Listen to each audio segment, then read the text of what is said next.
नमस्ते प्यारे बच्चों, एक बार फिर आपका हार्दिक अभिनंदन है आज की हमारी कक्षा में। तो देखिए, हम अध्ययन कर रहे थे जो मुंशी प्रेमचंद है उनके द्वारा लिखित जो नमक का दरोगा कहानी है उसका।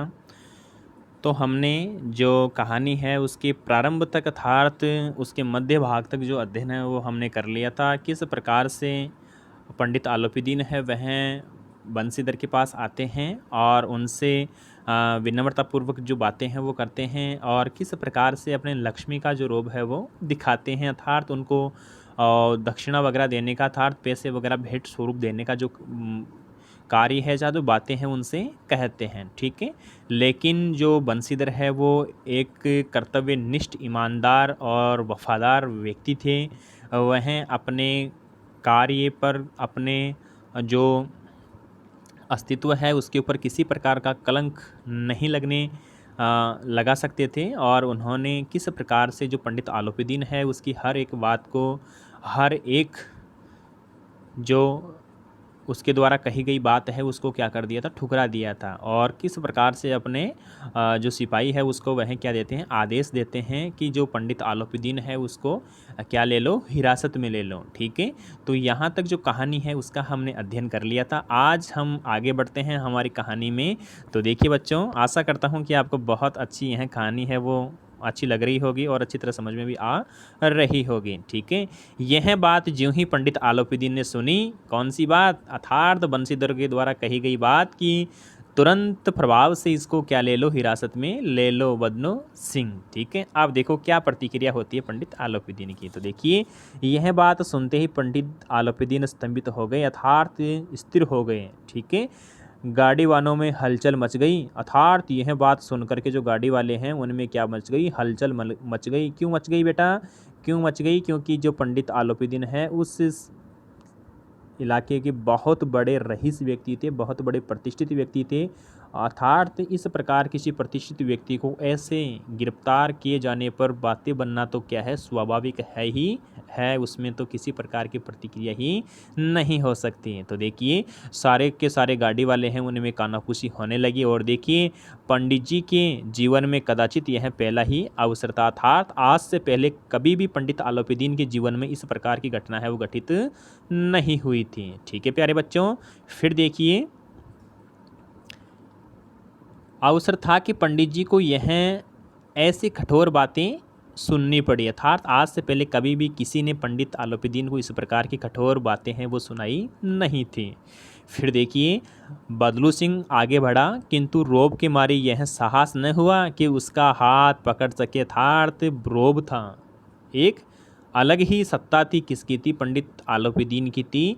इसलिए बदलू सिंह है वह आगे तो बढ़ता है लेकिन उसका इस प्रकार का साहस बिल्कुल भी नहीं हुआ कि वह पंडित आलोपीदीन को क्या कर सके, हिरासत में ले सके। ठीक है, क्योंकि बहुत बड़े वो क्या थे, रईस थे। तो देखिए क्या होगा आगे।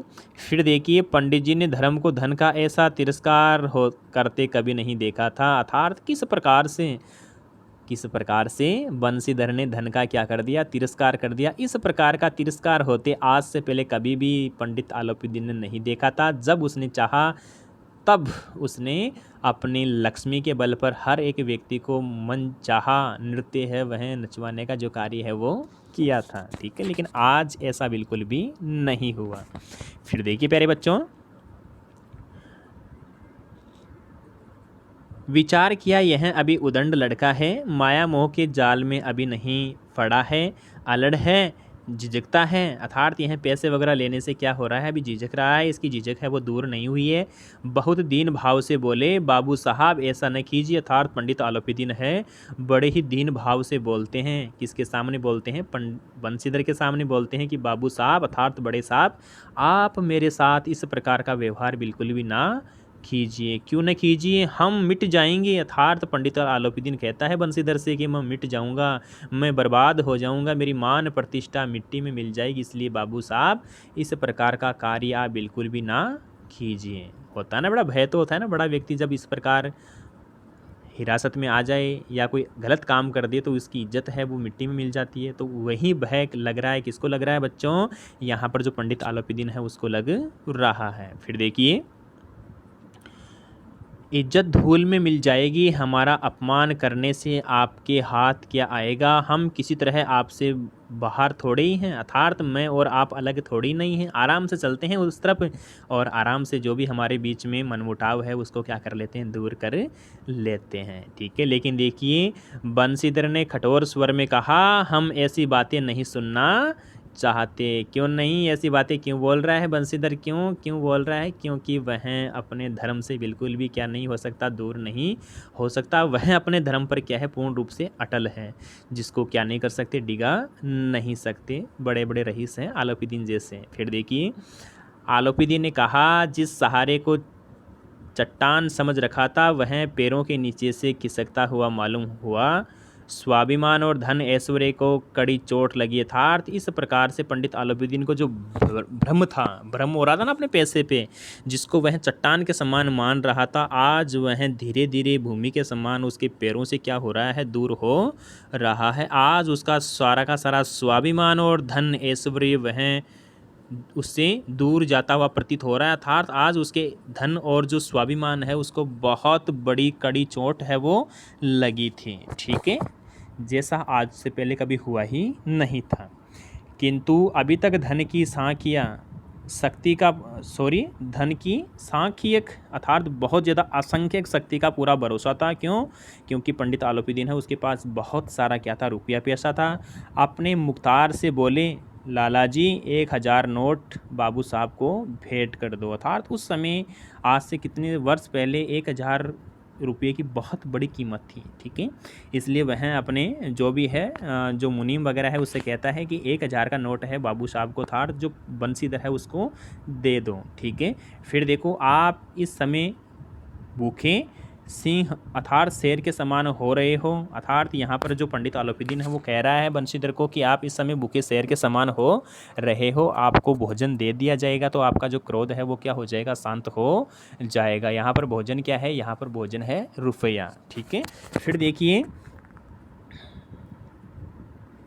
बंशीधर ने गर्म होकर कहा, 1000 नहीं 1,00,000 भी मुझे सच्चे मार्ग से क्या नहीं कर सकते, हटा नहीं सकते हैं। कि हे आलोपीदीन, अगर तू मुझे 1000 नहीं 1,00,000 रुपये देगा तो भी मुझे मेरे सच्चे मार्ग से अर्थात सत्य के मार्ग से तू बिल्कुल भी क्या नहीं कर सकता है, हटा नहीं सकता है। यह बात कही किसने कही, यह बात बंशीधर ने कही। फिर देखिए धर्म की इस बुद्धिहीन दृढ़ता और देव दुर्लभ त्याग पर मन बहुत झुंझलाया। अब दोनों शक्तियों में संग्राम होने लगा था। धन और सत्य के बीच क्या होने लग गया, बहुत बड़ा महासंग्राम होने लग गया। धन ने उछल उछल कर आक्रमण करने शुरू कर दिया था। जो धन है पंडित आलोपीदीन का, उसने उछल उछल करके धर्म पर वो क्या करने लग जाता है, आक्रमण है वो करने लग जाता है। ठीक है, फिर देखिए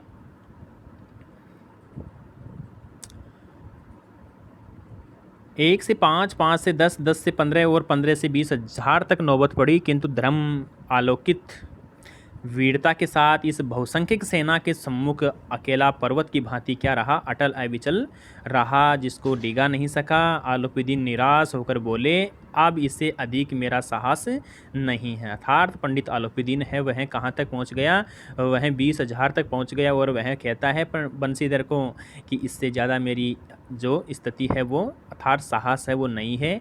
आगे आप जो चाहो वो कर सकते हो, आपका क्या है, अधिकार है। ठीक है, फिर देखिए क्या करता है बंशीधर ने अपने जमादार को ललकारा। बदलू सिंह मन में दरोगा जी को गालियां देता हुआ था।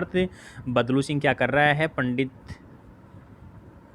जी को नहीं बल्कि जो बंशीधर है उसको क्या दे रहा है, गालियां दे रहा है कि देखो घर आई लक्ष्मी को यह क्या कर रहा है, मूर्ख ठुकरा रहा है। पंडित आलोपीदीन की ओर बढ़ा। पंडित घबराकर 2-3 कदम क्या होता है, पीछे हट जाता है। ठीक है विद्यार्थियों, तो देखिए आगे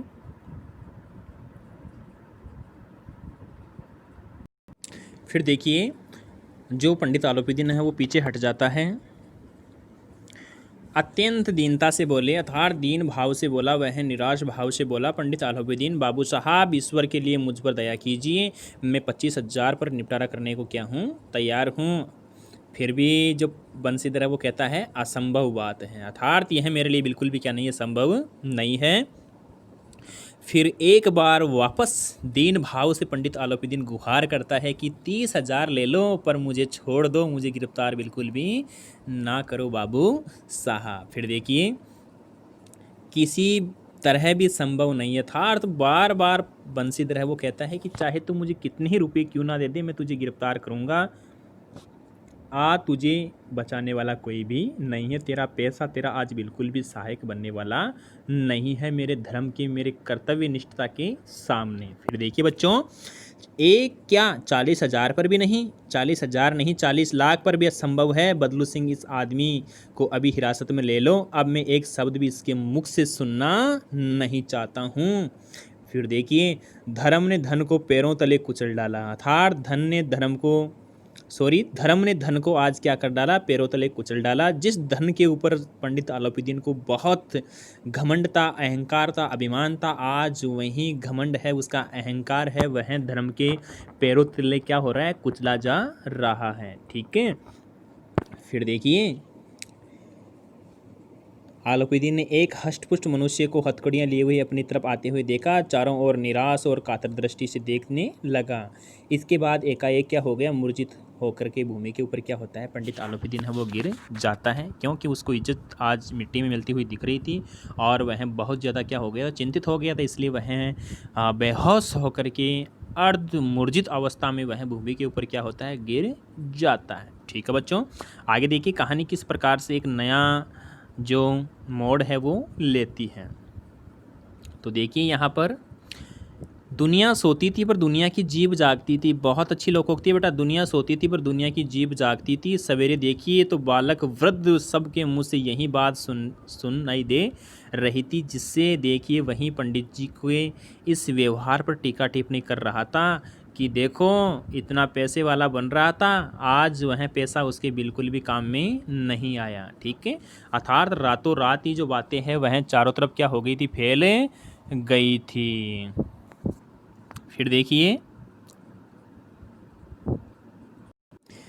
तो देखिए मानव संसार से अब पाप का जो पापी का पाप है वो कट गया। इस प्रकार के लोग हैं वो निंदा कर रहे हैं और इस प्रकार की जो निंदा की बौछारें हैं वो चारों तरफ क्या हो रही थी, सुनाई है वो दे रही थी। ठीक है, पानी को दूध के नाम से बेचने वाला ग्वाला, कल्पित रोजनामचे भरने वाले अधिकारी वर्ग, रेल में बिना टिकट सफ़र करने वाले बाबू लोग, जाली दस्तावेज बनाने वाले सेठ और साहूकार, यह सब के सब देवताओं की भांति गर्दने चला रहे थे कि देखो इतना बड़ा जो सेठ है वो भी क्या हो रहा है, वह इस प्रकार जो जेल में है वो जा रहा है, इस प्रकार हिरासत में है वह आ गया है। ठीक है, जब दूसरे दिन पंडित आलोपीदीन अभियुक्त होकर कांस्टेबलों के साथ हाथों में हथकड़ियाँ, हृदय में गलानी और क्षोभ भरे लज्जा से गर्दन झुकाए अदालत की तरफ चले तो सारे शहर में हलचल है वो मच जाती है। मेले में कदाचित आंखें इतनी व्यग्र न होती होगी, अर्थात इस प्रकार मेले में भी जो आंखें हैं वो इतनी व्यग्र यानी कि इतनी व्याकुल नहीं होती होगी किसी को देखने के लिए। जितनी भीड़ है वो इकट्ठी हुई थी किसको देखने के लिए, हथकड़ियों से जकड़े पंडित आलोपीदीन को देखने के लिए। ठीक है, भीड़ के मारे छत और दीवार में कोई भेद नहीं रहा, अर्थात भीड़ के मारे छत और दीवार में कोई अंतर है वो नहीं रहा। फिर देखिए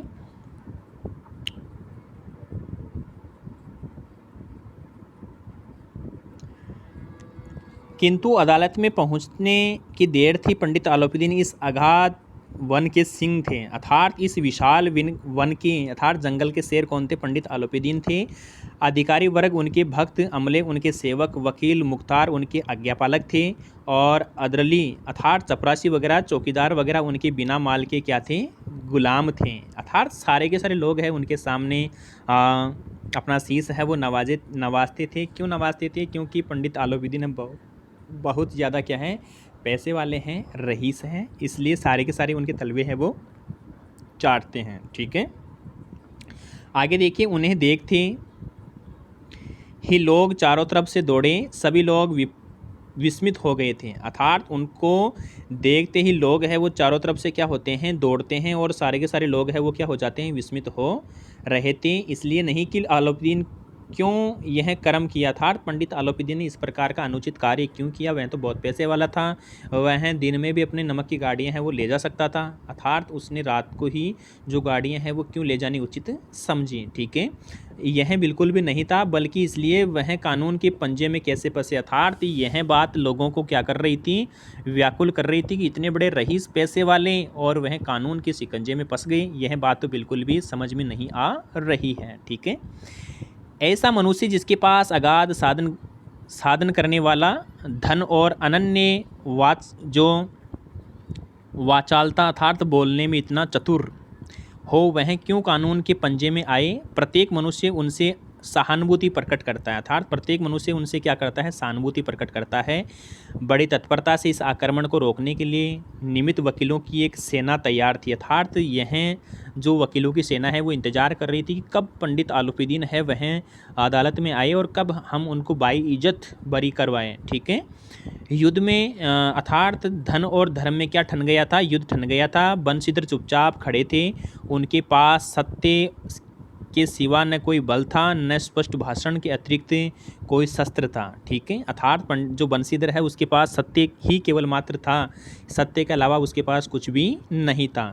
गवाह थे किंतु लोभ से डावाडोल, अर्थात जो गवाह थे वह बिल्कुल क्या थे, लोभ से डावाडोल थे। जो ही पंडित आलोपीदीन उनके सामने लालच की एक छोटी सी रुपये की जो रकम है उनके सामने फेंकता और सारे के सारे जो गवाह हैं वह किसके पक्ष में हो जाते, पंडित आलोपीदीन के पक्ष में हो जाते हैं। ठीक है, तो इस विशाल युद्ध भूमि में केवल मात्र जो बंशीधर है वो क्या था, अकेला था। फिर देखिए बच्चों, यहाँ तक कि मुंशी जी को न्याय भी अपनी ओर से कुछ खींचता हुआ सा दिखा था। पहले ही शक हो गया था बंशीधर को कि यह न्याय है वह मेरे पक्ष में नहीं आएगा, बल्कि अर्थात न्याय है वह किसके पक्ष में जाने वाला है, वह पंडित आलोपीदीन के पक्ष में ही जाने वाला है, क्योंकि सारे के सारे लोग हैं वह उसी की वाणी बोल रहे थे। ठीक है, फिर देखिए बच्चों, वह न्याय का दरबार था, परंतु उसके कर्मचारियों पर पक्षपात का नशा छाया हुआ था।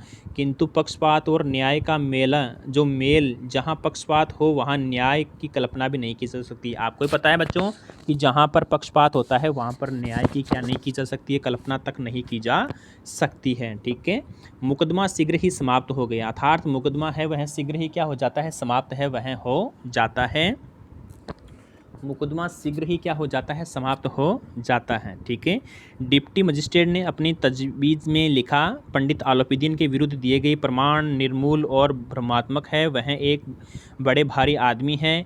यह बात कल्पना के बाहर है कि उन्होंने थोड़े लोभ के लिए इस प्रकार का दुस्साहस वो किया होगा, अर्थात यह नमक को रात चोरी छुपे ले जाने का जो कार्य है वह बिल्कुल भी क्या नहीं है, इनके लिए सही नहीं है, यह बिल्कुल क्या है, गलत है। यह इस प्रकार का कार्य बिल्कुल भी नहीं कर सकते हैं। ठीक है, फिर देखिए बच्चों, यद्यपि नमक के दरोगा मुंशी बंशीधर का अधिक दोष नहीं है, लेकिन यह बड़े खेद की बात है कि उसकी उदंडता और विचारहीनता के कारण एक भले मानुष को कष्ट झेलना पड़ा। तो देखिए किस प्रकार से पूरा का पूरा दोष है वो किसके सिर आ पड़ता है, यहाँ पर जो बंशीधर है था दरोगा जी हैं उन्हीं के सिर आ पड़ता है। ठीक है, हम प्रश्न है कि वह अपने काम से सजग और सचेत रहता है, किंतु नमक से मुकदमे अर्थात नमक से मुकदमे की बड़ी हुई नमक हलाली ने उसके विवेक और बुद्धि को क्या कर दिया है, भ्रष्ट कर दिया है। भविष्य में उसे होशियार रहना चाहिए, अर्थात भविष्य में जो दरोगा जी हैं अर्थात बंशीधर है उसको इस प्रकार की गलती है वो बिल्कुल भी नहीं करनी चाहिए। ठीक है, फिर देखिए बच्चों, वकीलों ने यह फैसला सुना और उछल पड़े, अर्थात इस प्रकार का जो जज हैं उनके मुख से इस प्रकार की बात सुन करके जो वकील है वो क्या करते हैं, उछल पड़ते हैं। पंडित आलोपीदीन मुस्कुराते हुए बाहर निकले, अर्थात पंडित जो आलोपीदीन है वह सह इज्जत क्या हो गए थे, जो अदालत है उससे बाहर आ गए थे। और किस प्रकार से बाहर आते ही उनके जो स्वजन है अर्थात उनके जो चाहने वाले उनके हितैषी है बांधुओं ने रुपयों की क्या कर दी, लूट कर दी, अर्थात किस प्रकार से रुपये वगैरह है वो क्या कर रहे हैं, लुटा रहे हैं। ठीक है, उदारता का सागर उमड़ पड़ा, उसकी लहरों ने अदालत की नींव तक हिला दी। जब बंशीधर बाहर निकले तो चारों ओर से उनके ऊपर व्यंग्य बाणों की क्या होने लग गई, वर्षा होने लग गई। तो देखिए बच्चों, किस प्रकार से एक सच्चे मानुस को इस प्रकार के व्यंग्य शब्द हैं वो सुनने को मिल रहे हैं। चपरासियों ने झुक झुक कर क्या किया, जो बंशीधर है उसको सलाम किया, किंतु इस समय एक एक जो कटुवाक्य, एक एक संकेत उनकी गर्वा अग्नि को क्या कर रहा था, प्रज्वलित कर रहा था। अर्थात उनकी जो गर्वा अग्नि है उसको प्रज्वलित करने का जो कार्य है वो कर रहा था। इस मुकदमे में सफल होकर वह इस तरह अकड़ते हुए न चलते। अर्थात इस मुकदमे में सफल होकर वह इस तरह अकड़ते हुए न चलते। आज उन्हें संसार का एक खेदजनक विचित्र अनुभव हुआ। अर्थात संसार का यह खेदजनक अर्थात अफसोस करने वाला विचित्र सा एक अनुभव उनको होता है कि किस प्रकार से वाकई में जो धन है वह जो सत्य है उसको बहुत नीचे दबा करके क्या होता है, आगे बढ़ जाता है। ठीक है, न्याय और विद्वता, लंबी चौड़ी उपाधियाँ, बड़ी बड़ी दाढ़ियाँ और ढीले चोंगे, एक चोंगा होता है बड़ा ढीले ढाले वस्त्र, एक भी सच्चे आदर के पात्र बिल्कुल भी नहीं है। यह वकील, यह काला कोट पहनने वाले जो लोग हैं बिल्कुल भी क्या नहीं है, आदर के पात्र नहीं है। सारे के सारे क्या हैं, भ्रष्ट हैं। ठीक है, तो इस प्रकार से जो बंशीधर है उनको बहुत ज़्यादा क्या होता है, दुख होता है। ठीक है बच्चों, तो आज के लिए आपकी कक्षा है वह इतनी ही। अगली जो हमारी कक्षा होगी उसमें हम आगे जो कहानी है उसका जो विस्तार है वो पढ़ेंगे।